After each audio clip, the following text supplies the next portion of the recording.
Hello दोस्तों, स्वागत आप सभी का आपके अपने चैनल बेसिक नॉलेज में। तो कैसे हैं आप लोग? आशा करता हूं सबसे मस्त है, स्वस्थ हैं और पढ़ाई बहुत ही जबरदस्त तरह से कर रहे हैं। दोस्तों, आप लोगों का एग्जाम जैसे से करीब आ रहा है, बोर्ड एग्जाम, आप लोगों का टेंशन और बढ़ रहा है, लेकिन टेंशन लेने की कोई जरूरत नहीं है क्योंकि विकास सर आप सभी के साथ है। जी हाँ दोस्तों, आप लोगों को पता है कि आप लोग बोर्ड एग्जाम के लिए प्रीवियस ईयर क्वेश्चन पेपर कितना ज्यादा महत्वपूर्ण है, क्योंकि इससे क्वेश्चन रिपीट तो होते ही है, साथ ही साथ इससे पूरा पैटर्न का पता चल जाता है। तो आज हम लोग देखने वाले हैं दोस्तों मैथ का क्वेश्चन जितना 2022 में पूछा गया था।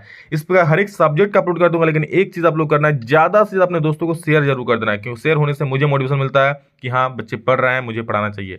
और इसको बोर्ड एग्जाम देने से पहले जरूर कर लेना, नहीं तो फिर पछताना पड़ेगा, क्योंकि इससे क्वेश्चन बहुत सारे रिपीट होते हैं और क्या ही कहूँ। तो चलिए शुरू करते हैं। इस प्रकार दोस्तों हर एक सब्जेक्ट का, साइंस का, सोशल साइंस का अपलोड कर दिया है, बाकी सब्जेक्ट का भी जल्दी अपलोड कर दूंगा। आप लोग बस पढ़ते रहिए धमाकेदार तरीके से और शेयर भी करते रहिए, तबाही मचा दीजिए एग्जाम में, ठीक है। चलिए ज्यादा लेट नहीं करते हुए मैं सभी सवालों को देखता हूँ, एक एक क्वेश्चन को सॉल्व करके बताऊंगा ताकि समझ में आ जाए। आप लोग चाहे चैप्टर पहले पढ़े हो या नहीं पढ़े हो, लेकिन क्वेश्चन आप लोगों को समझ में आ जाएगा जिस प्रकार से मैं समझाऊंगा। तो चलिए दोस्तों शुरू करते हैं। उससे पहले चैनल पर जितने सभी विद्यार्थी पहली बार आए सब्सक्राइब जरूर कर लीजिएगा और बेल आइकन को प्रेस कर दीजिए ताकि हर एक वीडियो का नोटिफिकेशन जरूर मिल जाए। और इंस्टाग्राम में अभी तक नहीं जुड़े तो जल्दी से जुड़ जाइए, डिस्क्रिप्शन में उसका लिंक दिया हुआ है। चलिए सवालों की तरफ चलते हैं हम लोग। तो दोस्तों ये देख सकते हैं आप लोग का 2022 में पूछा गया ओरिजिनल क्वेश्चन पेपर है। इसमें दोस्तों ऑब्जेक्टिव पूछा गया, तो ऑब्जेक्टिव है तो इसको देख लीजिए। चलिए हर एक क्वेश्चन को देखते हैं, उसको सॉल्व करते हैं। और इस बार भी आप लोग को जो ऑब्जेक्टिव रहेगा इसी प्रकार का रहेगा, 1.5 घंटे का समय मिलेगा, 40 मिनट 40 नंबर का रहेगा। और ये देखिए सबसे पहला सवाल है कि 120 का अभाज्य गुणनखंड है, यानी कि 120 का अभाज्य गुणनखंड आप लोग को निकालने आता ही होगा। ऐसे कर देना, सीधा सीधा 120 लिखना। यहाँ पर कितना बार 2 छके 12, 0 हो गया, फिर 2 तिया 6 हो गया, 2 15 चल जाएगा 30 और 3 पच्चे 15। तो क्या हो जाएगा 2 गुना 2 गुना 2 गुना 3 गुना 5। कहीं दिख रहा है? जी हाँ, ऑप्शन 1 में दिख रहा है, तो सर तुम मार दो। ऑप्शन 1 बिल्कुल सटीक जवाब आप लोग का हो गया। चलिए आगे बढ़ते हैं और अगला सवाल हम लोग देखते हैं।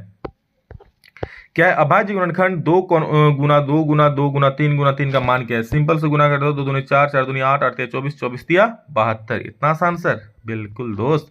और इसी प्रकार के पैटर्न पर आप लोग का सवाल रहेगा, इसलिए एक एक क्वेश्चन को ध्यान से देख लीजिए। अगर आता है तो भी, नहीं आता है तो जरूर देखिए।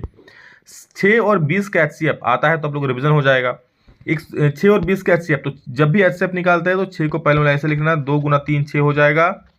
और 6 और 20 को लिखेंगे तो कैसे लिखेंगे? 20 को 2 दूनी 4 और 4 पच्चे 20 हो जाएगा।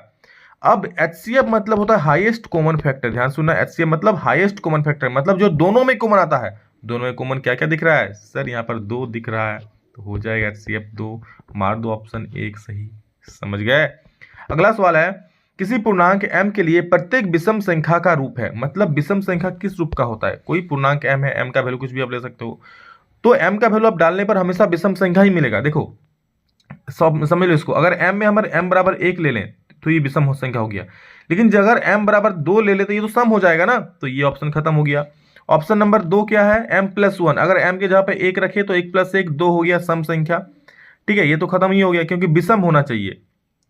इसको देखोगे तो 1 रखेंगे तो 2 1 कम 2, ये भी सम हो जा रहा है। इसको देखो आप, ऑप्शन नंबर 4 2m+1, m के जगह पे 1 रखो, क्या होगा? 2 1 कम 2 और 1 3 हो जाएगा। m के जगह पे 2 रख के देख लो, 2 दूनी 4 और 1 5 हो जाएगा। 3 रख लो, 2 तिया 6।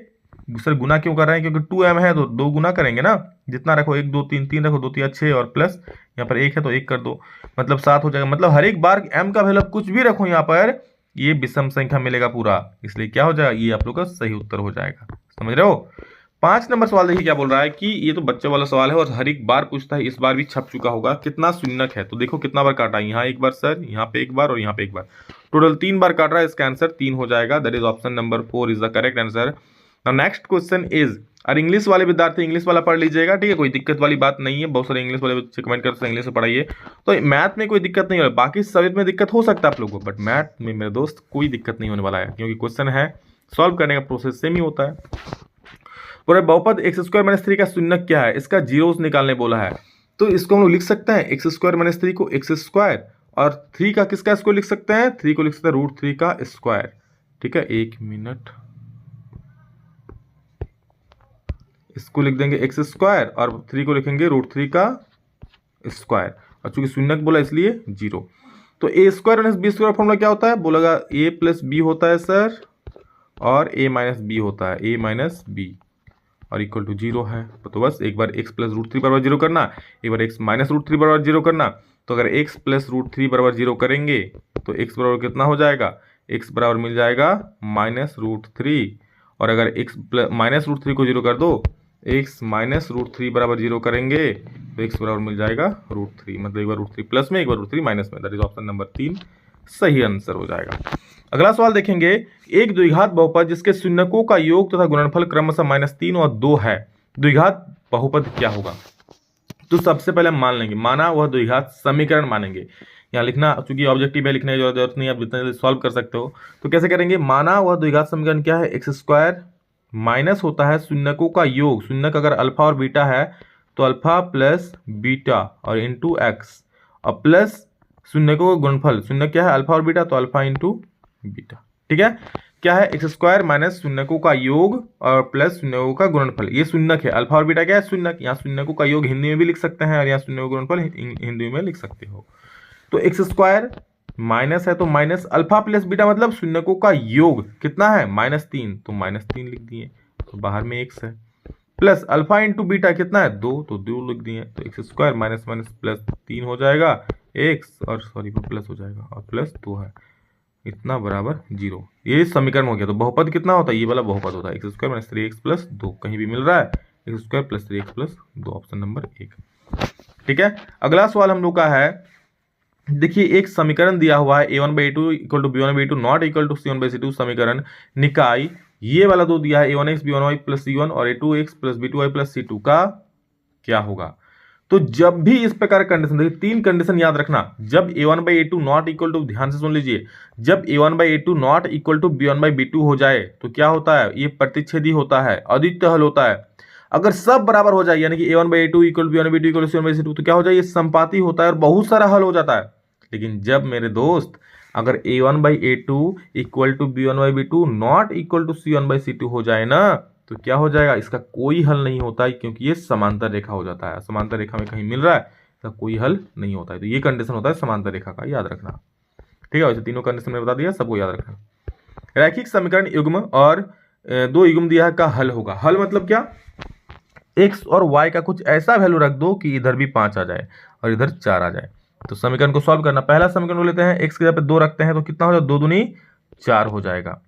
फिर क्या है, माइनस है तो माइनस, y की जगह पे कितना है -1, तो y की जगह -1 रख देंगे तो क्या हो जाएगा -1, तो 4 -1 प्लस 1 कितना हो जाएगा 5। ये वाला समीकरण सेटिस्फाई हो रहा है इससे। चलो इसको भी देख लेते हैं 3x प्लस 2y, तो 3x की जगह पे कितना 2, तो 3 दूनी हो जाएगा 6। मैं थोड़ा शॉर्ट में कर रहा हूँ, x जगह पे 2 तो 3, यहाँ 2 3 दूनी 6 हो जाएगा, प्लस है तो प्लस 2, y है, y की जगह पे -1, तो -1 है तो 2 एकम 2, और माइनस है तो -2 हो जाएगा। तो 6 प्लस -2 बराबर कितना हो जाएगा 4, इधर कितना है 4, पा मिल रहा है, यानी कि यही सही हो जाएगा। ठीक है, अगला सवाल है 10 नंबर, रैखिक समीकरण युग्म जिसका हल होता है क्या कहलाता है। जिसका हल होता है उसे संगत बोलते हैं, और जिसका हल नहीं होता है मेरे भाई उसे असंगत बोल देते हैं। समझ रहे हो, याद रखना, ऐसा समीकरण जिसका हल होता है, ठीक है, हल किस में होगा, अगर प्रतिच्छेदी होगा तो हल होगा, संभाती होगा तो होगा। कंडीशन क्या है हल होने का, a1/a2 not equal to b1/b2 जब प्रतिच्छेदी होता है, और a1/a2 equal to b1/b2 equal to c1/c2 जब तीनों संपाती हो जाए तो संगत हो जाएगा, हल हो जाएगा। बस इतना याद रखना, इसे ही चैप्टर में फिर सब लोगों को पढ़ाऊंगा। अगला सवाल है कि समीकरण युग्म के कितने हल होंगे। देखिए यहाँ पर कितना हल होगा, तो x है और y है, तो यहाँ पर 2 को है ना, तो यहाँ सिर्फ 2 ही हल होगा। समझ रहे हो, 11 नंबर वाला सवाल देख लो ध्यान से, कितना हल होगा, 1 मिनट, सॉरी 1 मिनट, ऐसे नहीं, इसको ऐसे बनाना है इसको जब भी इस तरह रहेगा ना, 2 समीकरण दे दिया तो सबसे पहले हम लोग a1/a2 निकालो, a1/a2 क्या हो जाएगा, a1/a2, a1 कितना है, a1 है 3, a2 कितना है, a2 है 2, ठीक है, तो 3/2 हो गया। b1/b2 कितना है, b1/b2 देखो, b1 में है 2 और b2 में कितना है -3, ठीक है, बराबर हो रहा है ये दोनों, बिल्कुल बराबर नहीं हो रहा है, तो बराबर नहीं हो रहा है यानी कि a1/a2 हो रहा है हम लोग का नॉट इक्वल टू b1/b2 के। तो जब इस प्रकार का कंडीशन होता है तो कितना होता है, अद्वितीय हल होता है, यानी कि केवल एक हल होता है। तो ऑप्शन नंबर 1 बिल्कुल सही उत्तर हो जाएगा। समझ रहे हो, चलिए आगे देखते हैं, समीकरण निकाय के अद्वितीय हल होने के लिए k का मान है। ठीक है, यहाँ पर देखिए अद्वितीय हल होने के लिए k का मान, सबसे पहले अद्वितीय हल होता कब है, तो सर अद्वितीय हल होता है जब परेखाएं प्रतिच्छेदी होता है। कंडीशन क्या होता है मेरे दोस्त? तो कंडीशन होता है sir a1/a2 not equal to b1/b2, ये होता है हम लोग का कंडीशन। अब ये अगर कंडीशन हो जाए मतलब क्या, ये दोनों बराबर नहीं होना चाहिए। तो a1/a2 निकालेंगे कितना आएगा, देखो तो a1 में कितना है 2, a2 में कितना है 2, तो a1/a2 करो, a1/a2 अगर हम लोग निकालेंगे तो 2/2 आएगा, कट के आ जाएगा 1, कटेगा ना।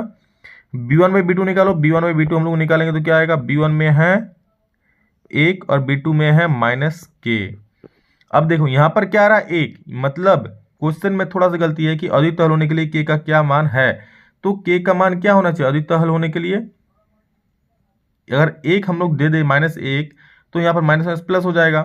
ठीक है, अगर यहाँ पर k का वैल्यू -1 दे दे तो माइनस प्लस हो जाएगा, 1 कट के 1 हो जाएगा, यहाँ भी 1 यहाँ भी 1, तब तो बराबर हो जाएगा ना। यहाँ क्वेश्चन होना चाहिए था कि k का क्या वैल्यू नहीं होना चाहिए, कि हल होने के लिए k का मान नहीं है, k का मान नहीं है। कौन सा मान नहीं होना चाहिए, तो याद रखना -1 नहीं होना चाहिए। क्यों? क्योंकि अगर -1 हम लोग रख देंगे ना तो हो जाएगा a1/a2 इक्वल टू b1/b2 हो जाएगा, तो ये तो होगा ही नहीं ना अद्वितीय हल होने के लिए नॉट इक्वल टू होना चाहिए। तो नॉट इक्वल टू कब होगा, जब यहाँ पर हम लोग का b2 यानी कि k का वैल्यू क्या हो जाए, -1 हो जाए। समझ रहे हो? फिर से समझ लो, 2/2 करोगे तो 1 आएगा a1/a2, b1/b2 यानी कि 1 करोगे और बाई b2 कितना है -k करोगे। ठीक है, यहाँ भी इसको बराबर नहीं होना है, तो बराबर ये तो 1 है, तो बराबर कब नहीं होगा, जब ये 1 नहीं होगा। ये 1 कब नहीं होगा, जब यहाँ पर अगर हम -1 ना दे, -1 अगर हम दे दे तो माइनस प्लस हो जाएगा, ये भी 1 हो जाएगा। तो 1 किसी भी हाल में नहीं होने देना है। नहीं कब होगा, जब k का मान हम -1 नहीं रखेंगे। ठीक है, बाकी तो लोग समझदार हो। अगला सवाल हम लोग का है, ध्यान से देखिए कि यदि रैखिक समीकरण का कोई युग्म असंगत है तब इसके आलेख की रेखाएं होगी। अगर असंगत होगा तो मैंने कहा समांतर होगा, बिल्कुल सही, 3 नंबर। आगे देखो, निम्न में कौन द्विघात समीकरण नहीं है। ठीक है, तो मैं इसको सॉल्व नहीं कर रहा हूँ, आप लोग सॉल्व करना, इसको सॉल्व कर लेना। सॉल्व करना तो आता ही है, x इंटू एक्स स्क्वायर हो जाएगा, x इंटू 1 x हो जाएगा +8, और इसको गुना करना मैं आपको बताया हूँ। ठीक है, ये या ऐसे कर देना, एक a + b into a - b, A square - b square यानी x स्क्वायर -2 स्क्वायर हो जाएगा। सॉल्व करना, देखना ये द्विघात समीकरण नहीं आएगा, ये रैखिक समीकरण आ जाएगा। ठीक है, मतलब x के पावर में कुछ नहीं आएगा। ठीक है, 2 नहीं आएगा तो द्विघात समीकरण नहीं होगा। समझ गए?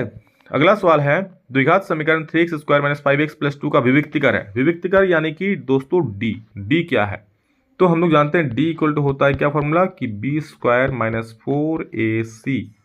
ठीक है, b का वैल्यू क्या, देखो ये है ax² - bx + c, b का वैल्यू कितना है -5 है, तो -5 का स्क्वायर, -4ac, 4a का वैल्यू कितना है 3 इंटू c का वैल्यू कितना है 2।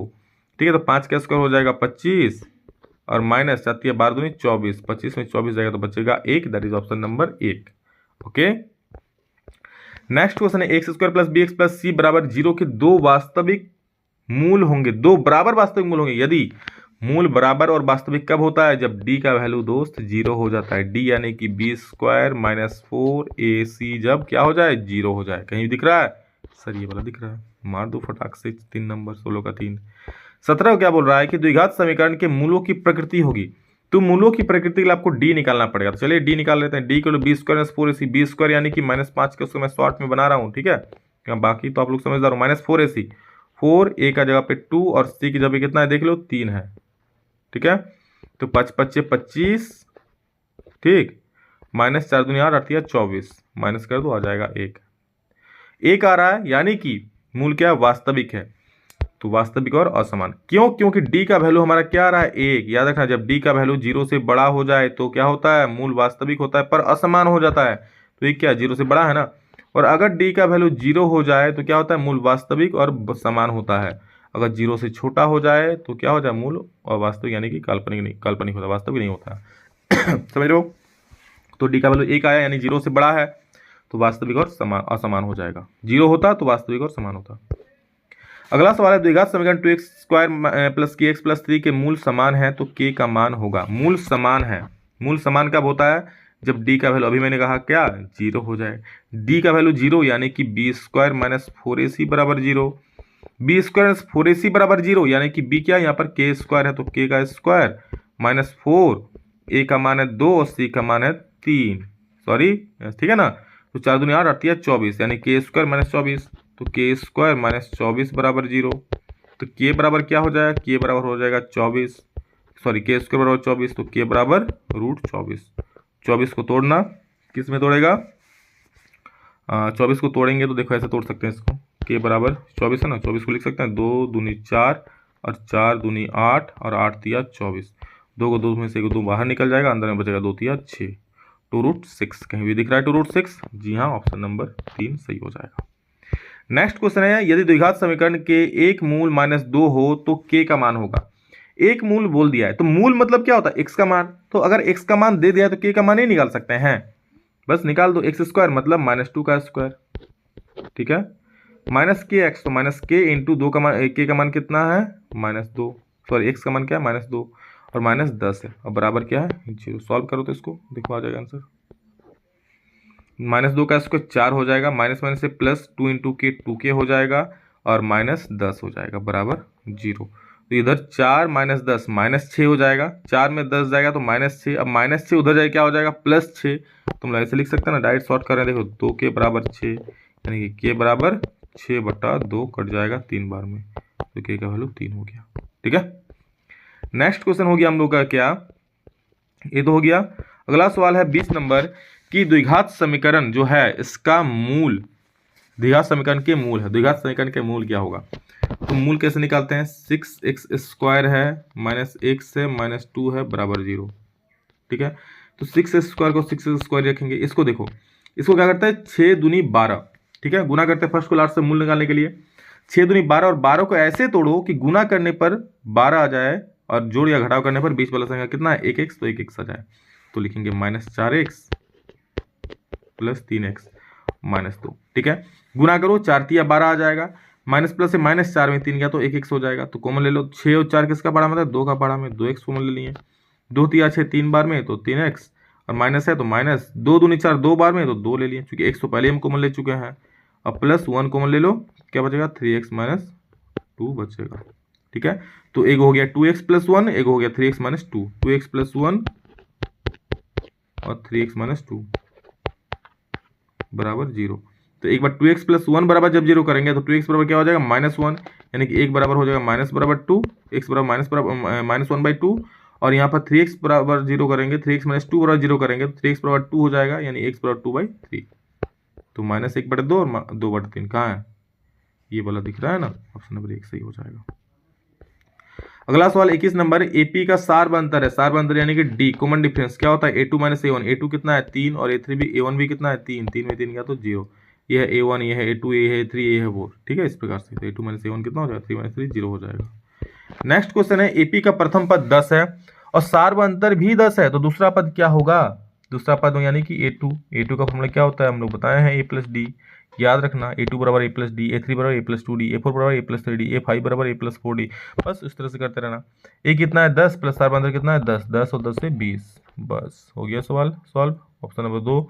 अगला सवाल है, यदि एपी में a बराबर 7, d बराबर 3 और n बराबर 8 है तब an का मान क्या होगा, an का मान क्या होगा, an बराबर हम लोग जानते हैं a + n - 1 × d, ठीक है, बस सिंपल सा है, an का वैल्यू निकालना है, a का मान दिया है 7, n का मान दिया है 8 और d का मान दिया है 3, इसका कमेंट करके आप लोग आंसर बताना, सॉल्व करके सभी लोग जितने विद्यार्थी यहाँ वीडियो को देख रहे हैं कमेंट करके सभी लोग इसका आंसर जरूर बोलना।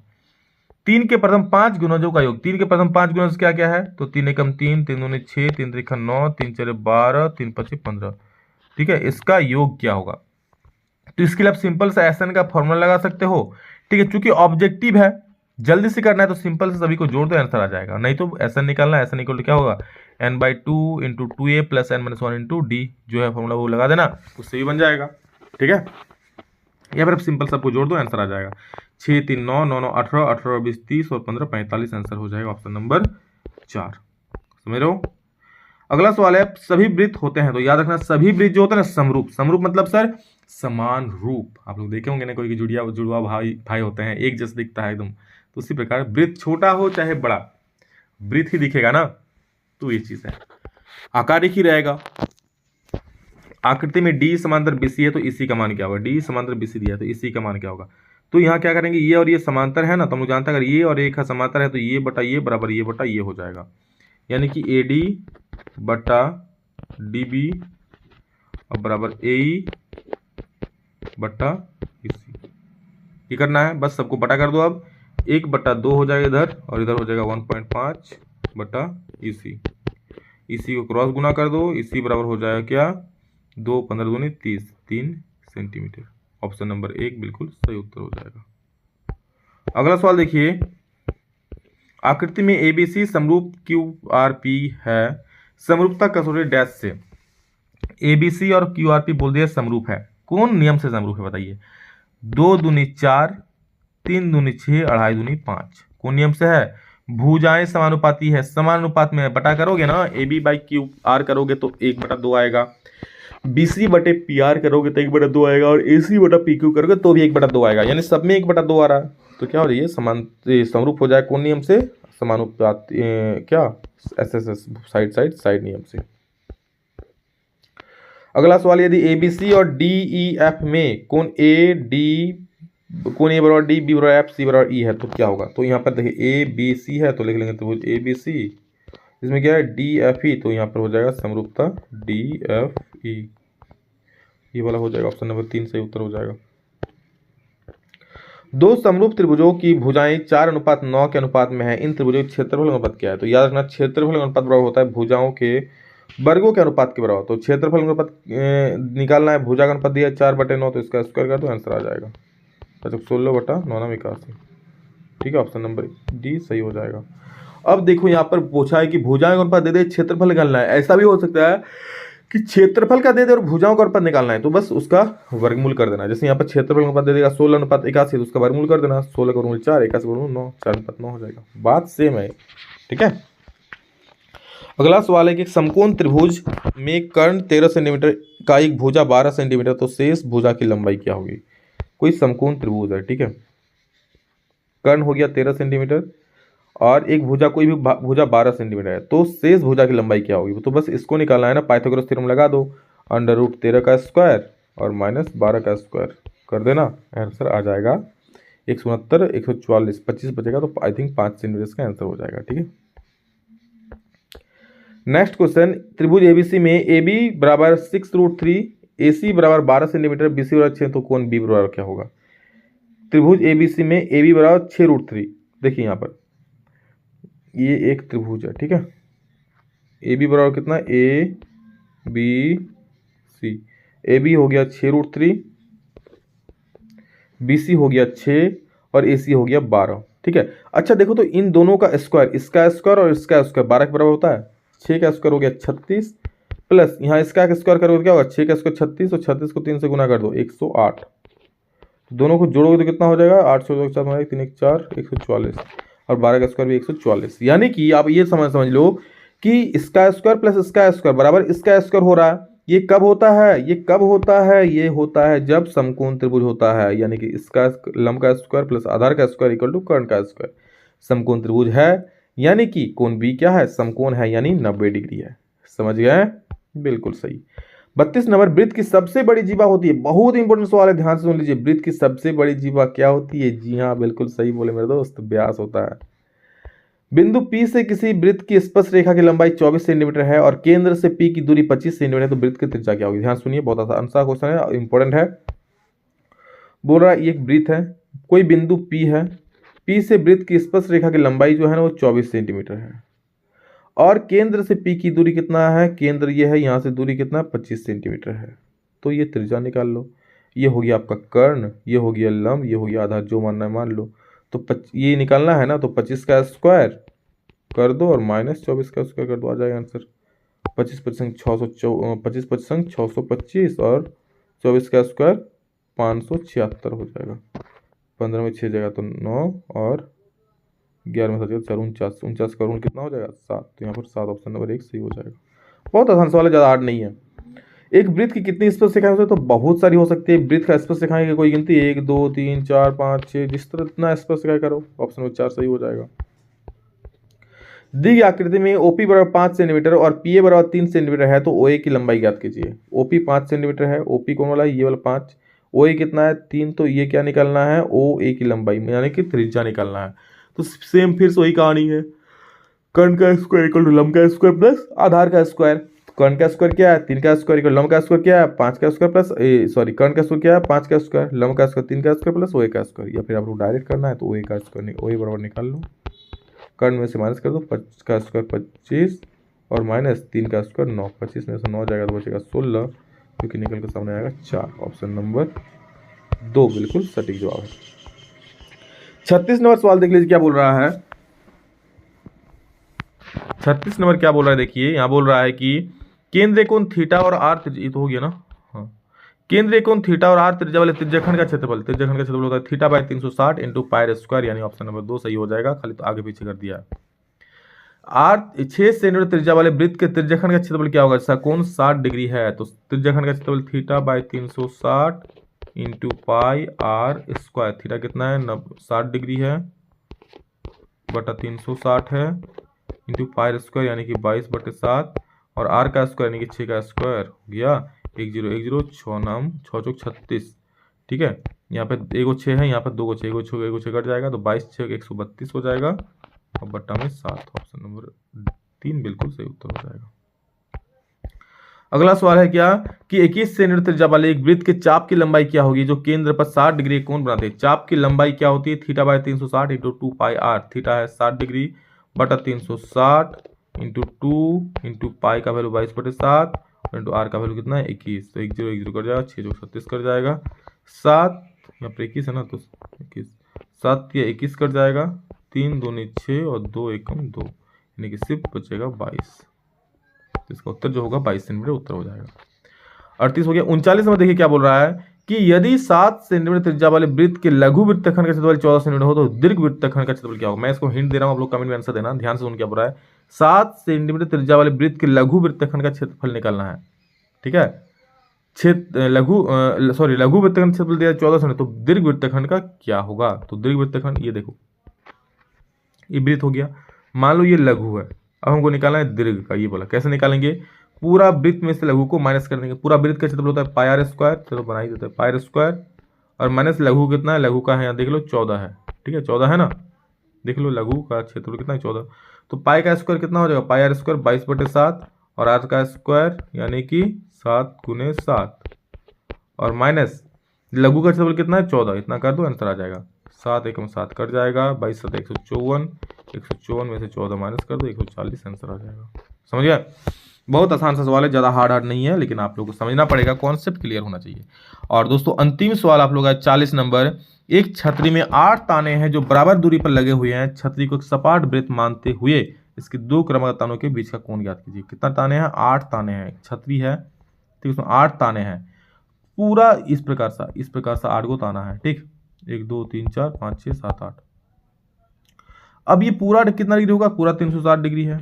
क्यों घर हो गया, 8 को घर हो गया, घटा भागा दे दो, आ जाएगा आंसर 8 4 32 8 5 40, यानी कि 45 डिग्री इसका सही उत्तर हो जाएगा। ठीक है, तो ये था दोस्तों आप लोगों का मैथ का टोटल 40 सवाल 2022 में पूछे गए सवालों का। अगर कोई भी सवाल में दिक्कत है तो कमेंट जरूर बोलिएगा, अगर अच्छा लगा तो प्यारा सा कमेंट जरूर कीजिएगा, वीडियो को लाइक जरूर कर दीजिएगा। ठीक है, चलिए तैयारी में जुड़े, एग्जाम सामने चले। Love you all, thank you, इतना ही, फिर नेक्स्ट वीडियो में जल्द ही, तब तक जय हिंद, वंदे मातरम।